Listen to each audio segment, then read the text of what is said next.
샬롬. 6월 29일 이슬기도신 여러분 환영합니다.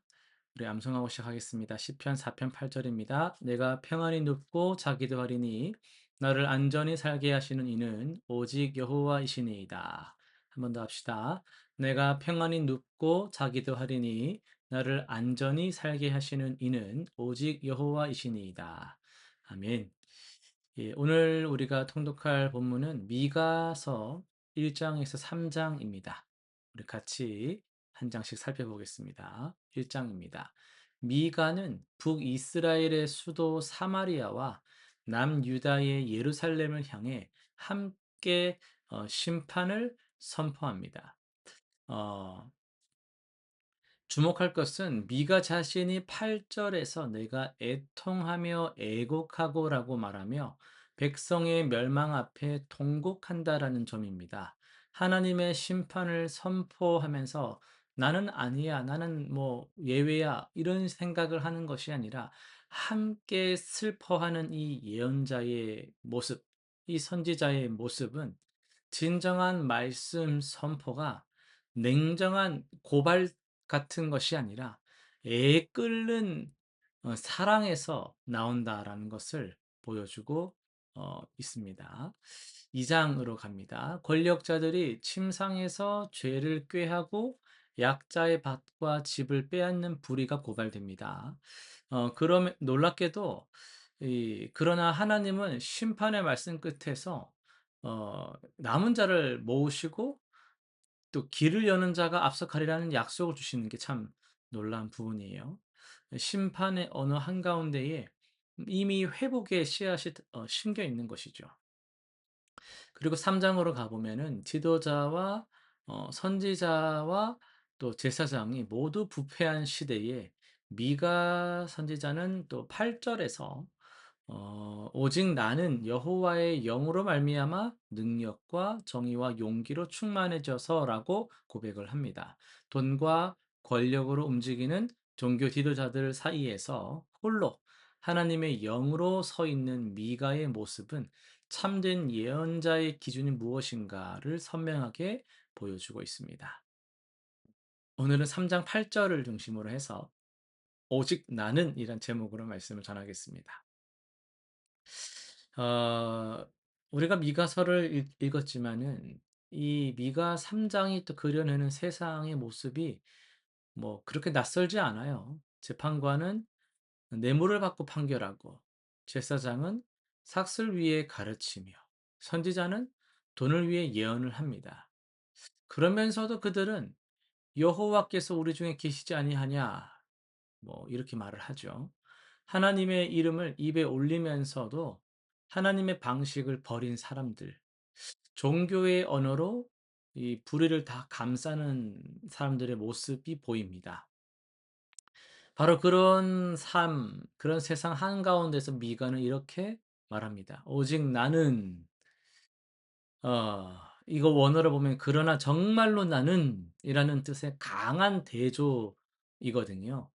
주변에 사람들이 다 이렇잖아. 뭐 이렇게 하는 게 아니라 모든 것이 다 부패해 있어도 미가 혼자 다른 자리에 서 있습니다.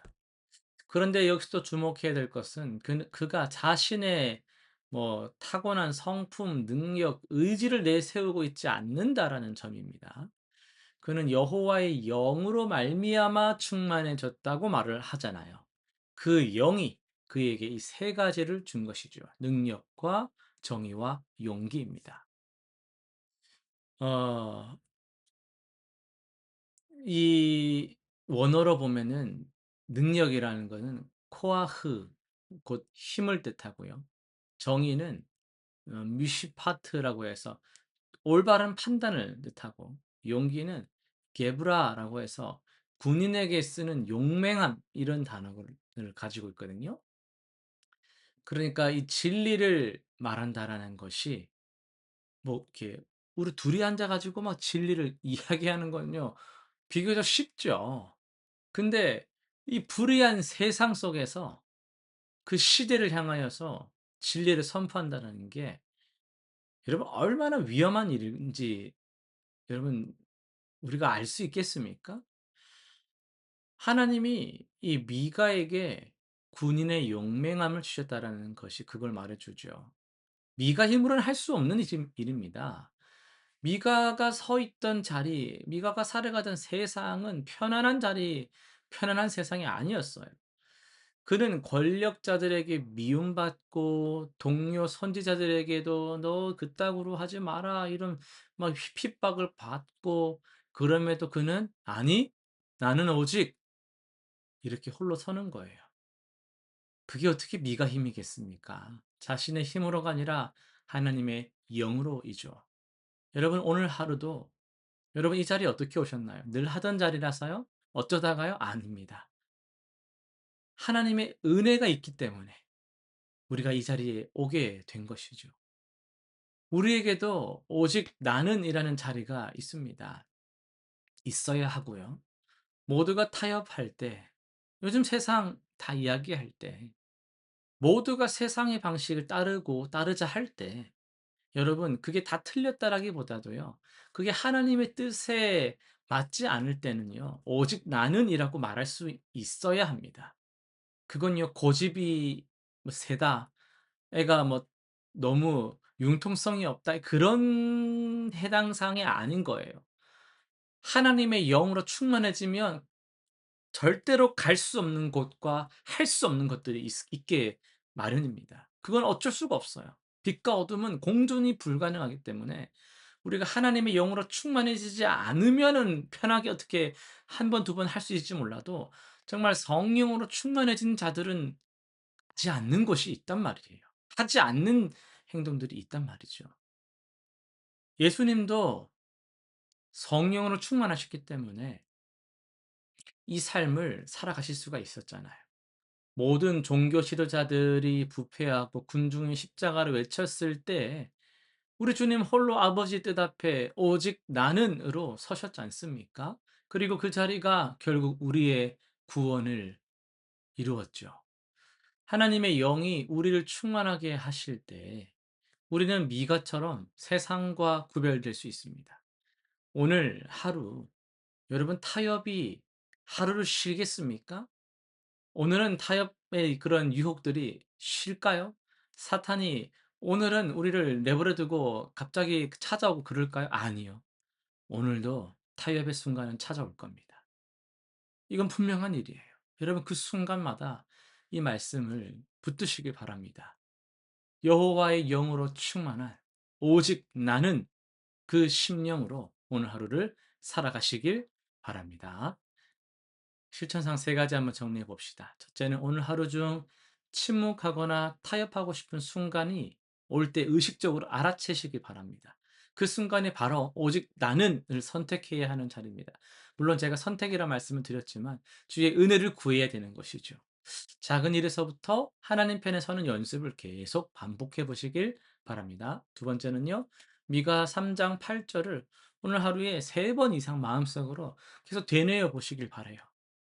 능력과 정의와 용기를 주시는 분이 여호와의 영이심을 기억하면서 주님, 내게 능력을, 정의를, 용기를 주십시오. 성령이여 나와 함께 하심을 내가 느낄 수 있도록 내게 은혜를 부어 주십시오라고 기도를 짧게라도 꼭 드려보시기 바랍니다.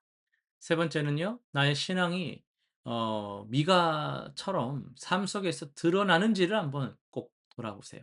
제가 늘 말씀드리는 포인트, 점검입니다. 점검하셔야 돼요. 하나님의 이름을 말하면서 하나님의 방식을 외면하고 있지 않는지를 점검해 보시길 바랍니다. 기도하고 마치겠습니다. 하나님 아버지, 오늘 우리가 이슬기도회를 통해서 정말 이 미가서를 깊이 묵상하게 됩니다. 나는 얼마나 하나님 앞에 행하는 자로서 서고 있는가를 돌아볼 때 나를 점검할 수 있는 이 순전한 은혜가 필요함을 고백합니다. 주님, 우리가 하나님을 아노라 말하는 건 참 잘하지만 그런 마땅한 삶을 살지는 못하는 때가 너무 많음을 용서해 주시고, 오직 나는 이 고백으로 우리가 하루를 또 경건하게 거룩하게 참 살아갈 수 있는 자들이 될 수 있도록 성령 하나님, 그 임재의 그 은혜를 우리가 누릴 수 있도록 우리를 주께서 인도하여 주시옵소서. 감사드리며 예수님의 이름으로 기도드립니다. 아멘.